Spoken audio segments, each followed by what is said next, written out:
شادی کی پہلی رات شادی کی پہلی رات خاوند کمرے میں داخل ہوا اور کمرے کا دروازہ بند کر کے بیوی کے قریب آ کر بیٹھ گیا۔ سب سے پہلے اس نے اپنی بیوی کو سلام کیا، اس کے بعد 5,000 حق مہر دینے لگا۔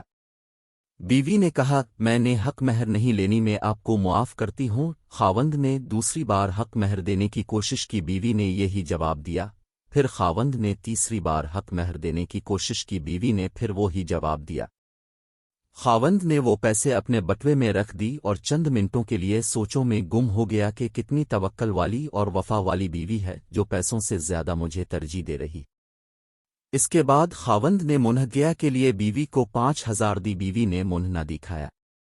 پھر خاوند نے 10,000 دی، بیوی نے منہ نہ دکھایا۔ پھر خاوند نے 15,000 دی، بیوی نے منہ نہیں دکھایا۔ پھر خاوند نے 20,000 دی، بیوی نے منہ نہیں دکھایا۔ پھر 25، 30، 40، حتیٰ کہ خاوند نے 50,000 دیا، بیوی نے منہ نہ دکھایا۔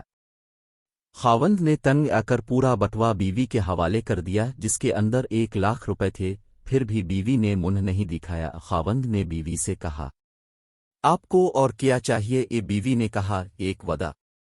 خاوند نے کہا، کون سا وعدہ؟ بیوی نے کہا، مجھ سے ایک وعدہ کرو، مجھے کبھی چھوڑو کہ تو نہیں۔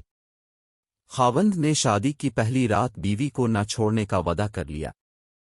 یہ لڑکی کو عام لڑکی نہیں تھی بلکہ اس نے MA اردو کر رکھا تھا، اور اس کے والدین نے داماد سے ضمانت کے طور پر 5 لاکھ یا 10 لاکھ بھی نہیں لکھوایا تھا۔ ایسی عورتیں نصیب والے مردوں کو ملتی ہیں جو صرف خاوند سے پیار کرتی ہیں، ان کی نظر میں پیسوں کی کوئی اہمیت نہیں ہوتی۔ ایسی بیویاں معاشرے کے لیے رول ماڈل ہیں جن کی وجہ سے ہمارا معاشرہ چل رہا ہے۔ چاہت خلوص کی کچھ کم نہ تھی، کم شناس لوگ دولت پر مر گئی۔ اللہ تعالیٰ سب بیٹیوں کے نصیب اچھے کر بڑھیے۔